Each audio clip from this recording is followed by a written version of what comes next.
Chowmein ले लो, chowmein, बढ़िया बढ़िया चटपटी चाउमीन।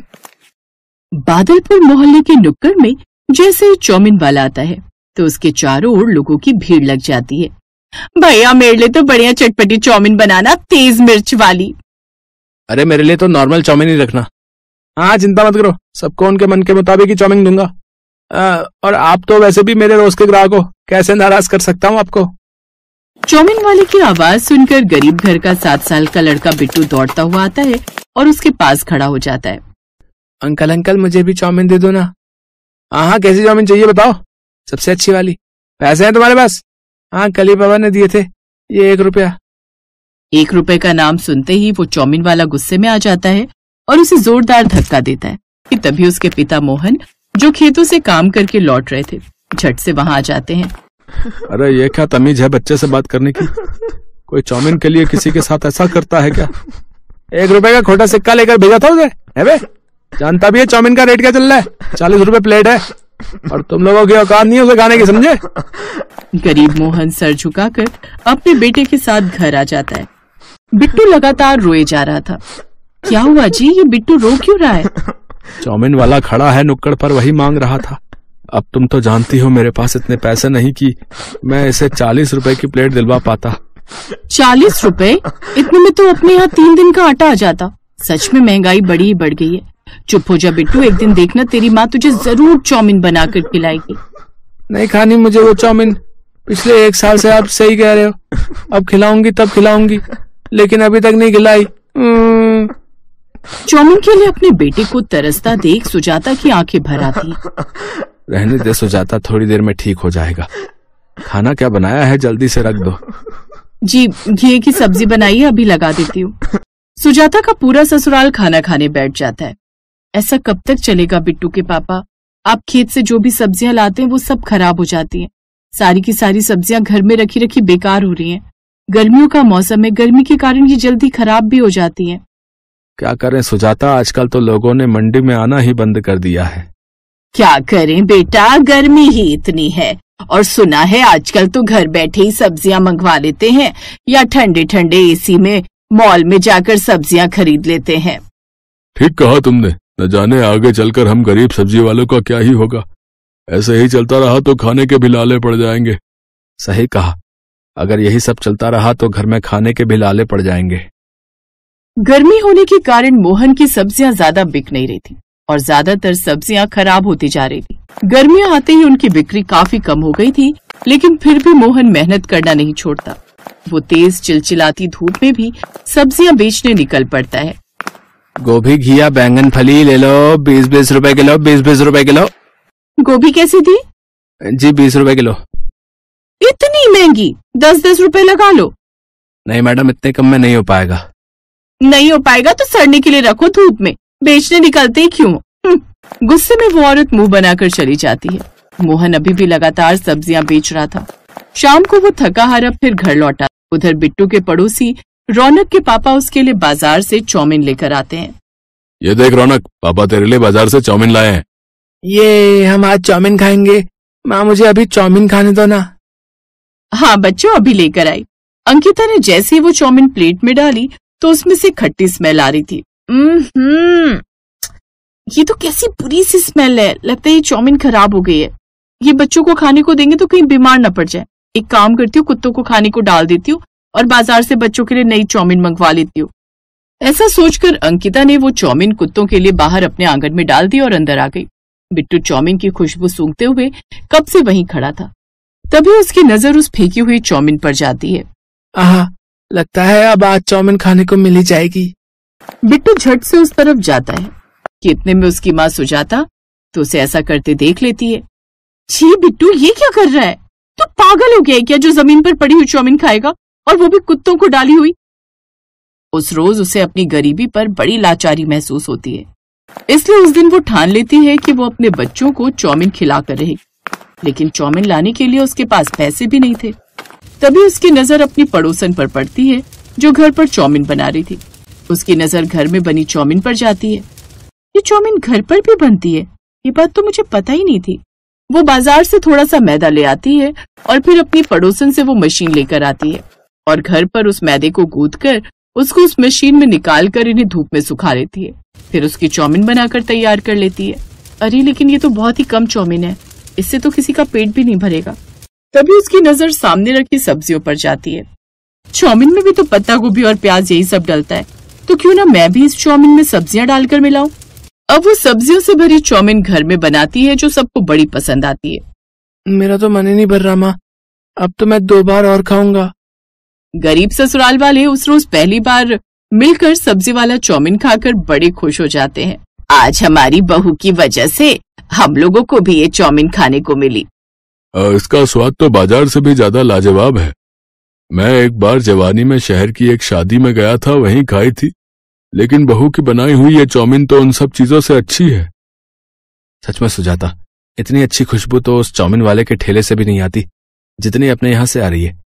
सचमुच में कमाल का चाउमीन बनाई है तुमने, और ये सब्जियां इसमें डालकर और भी ज्यादा स्वाद दे रही हैं। मैं तो कहता हूं क्यों ना हम अपनी सब्जियों को चाउमीन में डालकर ही बेचें। हमें तो मुनाफे से मतलब है ना, यहाँ से ना सही वहां से सही। आप कहीं वही तो नहीं सोच रहे जो मैं सोच रही हूँ? बिल्कुल ठीक समझी। अब से हम अपने ठेले पर सब्जियां नहीं बेचेंगे, बल्कि बेचेंगे तो चाउमीन, वो भी सब्जियों से भरी हुई। ये बात सबको अच्छी लगती है और उस दिन के बाद सुजाता पीछे मुड़कर नहीं देखती और वो अपने पति के साथ उसके सब्जी वाले ठेले पर चाउमीन बनाकर बेचने निकल पड़ती है। उसकी सब्जियों से भरी हुई चाउमीन सबको बड़ी पसंद आती है और उसके पास खूब ग्राहक आने लगते हैं और कुछ समय बाद वो अच्छे खासे पैसे कमा लेते हैं।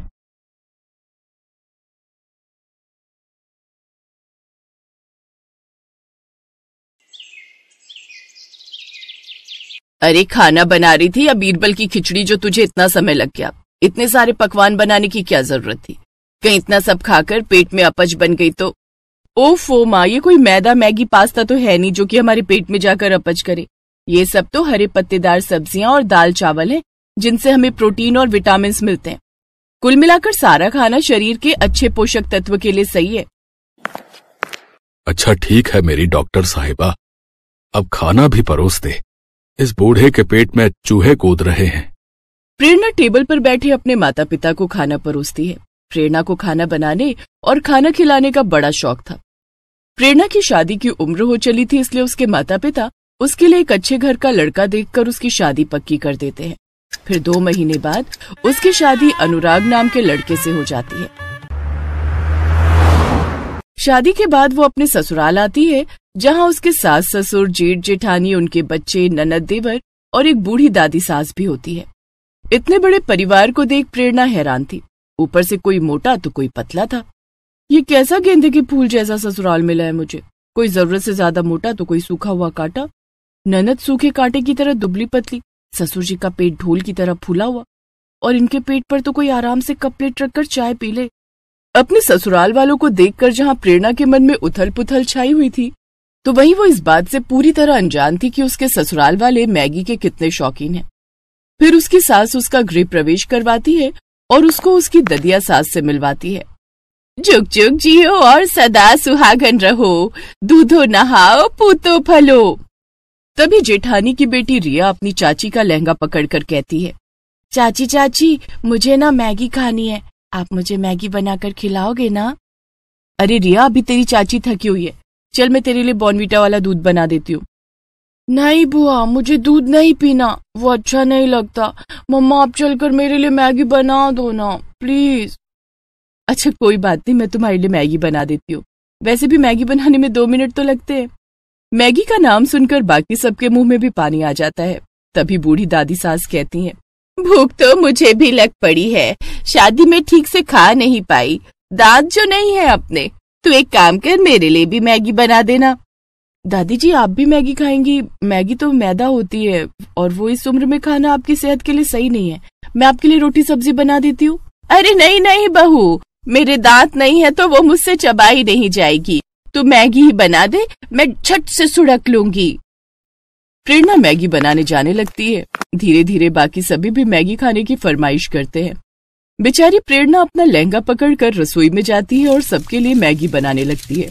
कुछ देर बाद वो मैगी लाकर सबको टेबल पर परोसती है, तो सभी ससुराल वाले दोनों हाथों से फटाफट मैगी खाने लगते हैं। उन्हें देखकर प्रेरणा सोचती है, छी, ये तो ऐसा लग रहा है जैसे ना जाने कितने दिनों के भूखे हो। वाह देवरानी जी, बड़ी टेस्टी मैगी बनाई है तुमने तो। सच में भाभी बड़ी अच्छी बनी है। वो क्या कहते हैं ना, जस्ट लुकिंग लाइक वाओ। जी शुक्रिया। फिर सभी खा पी कर अपने अपने कमरों में चले जाते हैं और प्रेरणा बेचारी सबकी प्लेटें धोने लगती है। उसके बाद अपने कमरे में जाती है जहां उसका पति अनुराग उसका इंतजार कर रहा था। फिर उनकी सुहाग रात होती है। फिर अगली सुबह प्रेरणा नहाकर तैयार होकर अपनी पहली रसोई के लिए किचन में जाती है और सबके लिए तरह तरह के पकवान बनाती है। आज तो सब मेरे हाथ की बनी है मलाई चाप, शाही पनीर, दाल मखनी और मिक्स वेज खाएंगे तो खुश हो जाएंगे। सब अपनी उंगलियां चाटते रह जाएंगे। तभी उसकी सास और जेठानी मैगी के भरे हुए 2 बड़े बड़े बोरे लेकर वहां आते हैं। अरे बहू, ये तला भुना क्या बना डाला, ये सब कोई नहीं खाएगा। लेकिन माँ जी, ये सब पकवान मैंने आप सबके लिए बनाए हैं। उसे कोई नहीं खाएगा, यहाँ सब मैगी खाते हैं। लेकिन कल रात सबने वही तो खाई थी। अरे उसे खाना नहीं, चखना कहते हैं। हमारे यहाँ तो हर रोज 1000 मैगी बनती है, तभी हम सबका पेट भरता है। 1000 मैगी के नाम से तो प्रेरणा को चक्कर आने लगते हैं। हे भगवान, ये लोग इंसान है या राक्षस? खैर मुझे क्या, मेरे लिए तो आसानी है, झट से पानी उबालो, मैगी डालो, बस फिर बन गई मैगी। ऐसा करो, आज तुम प्याज के तड़के वाली मैगी, सूखी मैगी, तरी वाली मैगी, मसाले वाली मैगी और मीठी मैगी बना लो। भैंस की पूंछ, 5 तरह की मैगी खाकर ये कौन सा शक्तिमान बन जाएंगे, पपसी कहीं के। और वो जल्दी जल्दी अलग अलग चूल्हों पर मैगी के पतीले रखती है। बाहर सभी बार बार घड़ी की तरफ देख रहे थे। कुछ देर बाद वो सबको 1000 पैकेट की बनाई हुई मैगी परोसती है। साथ ही अपने बनाए हुए पकवान भी रखती है। लेकिन उसके पकवान कोई नहीं खाता। सब मैगी पर टूट पड़ते हैं और कुछ ही देर में 5 पतीले चाट जाते हैं। फिर सब अपने कमरे में आराम करने चले जाते हैं और बेचारी प्रेरणा सारे बर्तन और रसोई की सफाई में लग जाती है। इसी तरह अगले दिन भी उसके सभी भुक्खड़ ससुराल वाले उससे मैगी बनाने के लिए कहते हैं। भाभी, आज न जरा चटपटी मैगी बना देना। हाँ, कल नमक मिर्च थोड़ा कम था। ठीक है ननद जी, वैसे आप दोनों भी चलिए ना मेरी मदद के लिए। अरे बस मैगी उबालनी तो है, कौन सा उसमें समय लगेगा। जाओ अब देर न करो, सब खाने के लिए इंतजार कर रहे हैं। जी जेठानी जी। प्रेरणा रसोई में जाती है तो बाहर से आवाज आती है। और कितना समय लगेगा? जी बस लाई। एक तो ये खुद के सारे रायते की तरह फैले पड़े हैं, ऊपर से ऑर्डर तो ऐसे कर रहे जैसे मैं बहू नहीं काम वाली हूँ। मसाले खोलते वक्त वो उसकी आंख और नाक में भी चला जाता है, जिससे उसे आंखों में मिर्च और छींकें आने लगती हैं। वो जल्दी से अपना मुंह धोती है, फिर सबको 2 घंटे बाद मैगी परोस कर देती है। इसी तरह रोज रोज मैगी खाने से सबके पेट में दर्द रहने लगता है। किसी को दस्त, किसी को उल्टियां होने लगती हैं। यहाँ तक कि एक रोज रिया की तबीयत काफी ज्यादा गंभीर हो जाती है। साथ ही ददिया सास की हालत भी बहुत गंभीर हो जाती है। उन्हें जल्दी से अस्पताल ले जाया जाता है, जहाँ डॉक्टर उनसे कहता है, देखिए इनकी आंतों में मैदा जम चुका है। इतनी मात्रा में मैदा खाने से लिवर या किडनी आगे चलकर खराब हो सकती है।